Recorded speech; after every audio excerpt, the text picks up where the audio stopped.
Central Children's Academy, Sujla's fast growing and English medium co-educational secondary school, Ladnu Bus Stand, Sujangarh.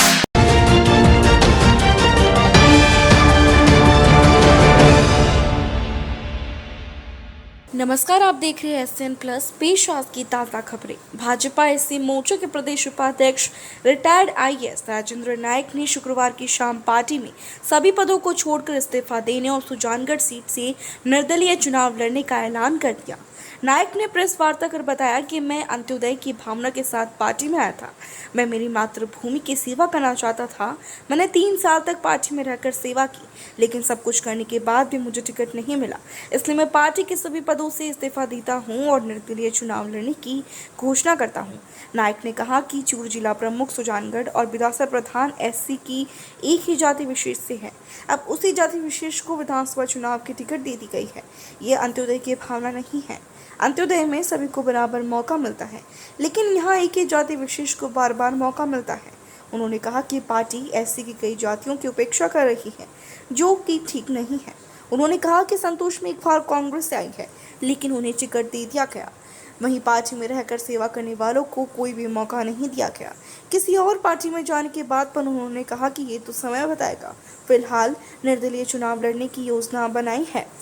तो मैं Bharatiya Janata party सिद्धांतों के कारण join करी, लेकिन हर मेरे इंटरव्यू में, प्रेस में मैं ये कहता रहा हूं कि सुजानगढ़ मेरा पैतृक निवास स्थान है और इस पैतृक निवास स्थान के ऋण को चुकाने के लिए मैं आया। तो मुझे कहा गया कि आप संघर्ष करते रहो। मैं कहा कि मैं संघर्ष करने नहीं आया, मैं तो अपनी सेवाएं देने आया हूं अपने पैतृक निवास स्थान को। तो अगर मैं राजनीति में आता हूं और आप सब लोगों का मुझे आशीर्वाद मिलता है, तो एक विधायक के रूप में मैं अपनी सेवाएं और ज्यादा दे पाता हूं। इसके लिए मैं राजनीति में आया और आकर के भारतीय जनता पार्टी को सिद्धांतों के कारण मैंने ज्वाइन किया। कई कारण थे, उनमें से जो मुख्य 2 सिद्धांत हैं भारतीय जनता पार्टी के, वो ये है वसुंधैव कुटुंबकम। मतलब हिंदुस्तान ही नहीं, पूरा विश्व मेरा परिवार है। दूसरा सिद्धांत जो भारतीय जनता पार्टी का आदरणीय पंडित दीनदयाल उपाध्याय जी ने दिया था, अंत्योदय। जो समाज सबसे अंतिम पंक्ति में खड़े हैं, उनका उदय। तो आपको याद होगा, पहले भी जब उपचुनाव हुआ, उस समय हम 4 लोग, गणेश मंडाविया जी, विजय चौहान जी, भाटी जी और मैं, हमने कहा कि साहब हमें जो अंतिम पंक्ति में जो समाज खड़े हैं, उनको भी एक चांस दीजिए।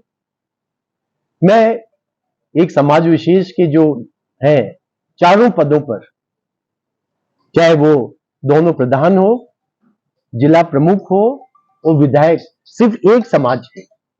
मैं उस समाज का विरोधी नहीं हूं, वो हमारे बड़े भाई हैं और बड़े भाइयों से मैं निवेदन करता हूं कि छोटे भाइयों का भी तो ध्यान रखिए, तभी तो समग्र विकास हो सकेगा। वरना छोटे भाई डिप्राइव होकर के परिवार में भी जब होता है तो सभी को आदर मिलता है। छोटे भाई हैं बड़े भाइयों का, तो मैं अपने बड़े भाइयों से भी हाथ जोड़कर निवेदन है कि हम छोटे भाई हैं, हमारा भी तो ध्यान रखिए। और मैं पूरे सुजानगढ़ के वासियों से निवेदन करता हूं, क्या मैं गलत हूं? मैं सभी का, सिर्फ जो MLA बनता है वो किसी एक समाज का नहीं होता है, वो 36 कौम का होता है। तो मुझे जब से टिकट की घोषणा हुई है, फोन पर फोन आ रहे हैं कि आपसे हम मिलना चाहते हैं और सब लोग ये चाहते हैं कि मैं चुनाव में लड़ूं। इसलिए मैं ये घोषणा करता हूं कि निर्दलीय के रूप में आप सबकी भावनाओं को देखते हुए मैं चुनाव में भाग ले रहा हूं। लड़ना मुझे नहीं आता है, लड़ा तो जाता है दुश्मन से। यहां तो मेरे सारे देश के वासी हैं, मैं किसे लड़ूंगा? मैं यहां पर अपनी सेवाएं देने आया हूं और आप सबसे निवेदन करता हूं कि इस न्याय की मांग में, इस न्याय के आंदोलन में आप सब साथ दीजिए ताकि हम सुजानगढ़ का मिलकर के, सभी मिलकर के उसको हम विकास की तरफ अग्रसित कर सकें। आपका प्रोफाइल बताएं।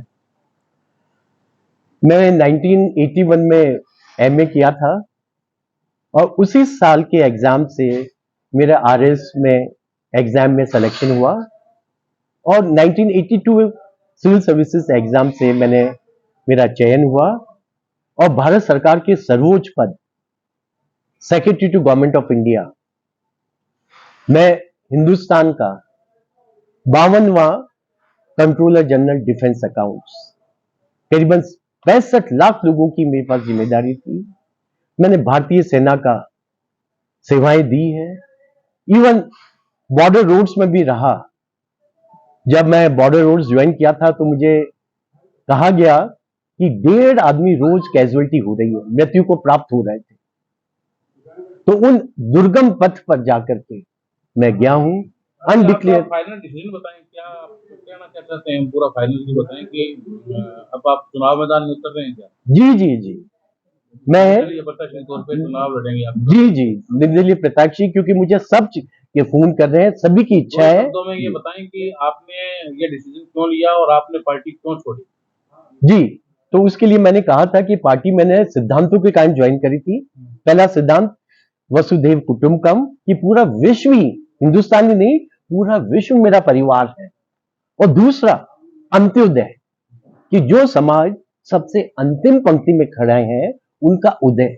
लेकिन यहां पे मैं माफी चाहूंगा कि सिर्फ एक समाज विशेष को ही, एक समाज विशेष को लाभ देने के लिए और आपकी अनदेखी करने के लिए आपने ये कदम उठाया है? मेरी नहीं, मेरे जो अन्य जो समाज भी हैं, जो अंतिम पंक्ति में खड़े हुए हैं, उनमें से किसी को पार्टी ने उदय के लिए टिकट नहीं दिया है। तो जब पार्टी ने इन सिद्धांतों को नहीं टिक पाई तो इसलिए मैं भी पार्टी से माफी मांगता हूं।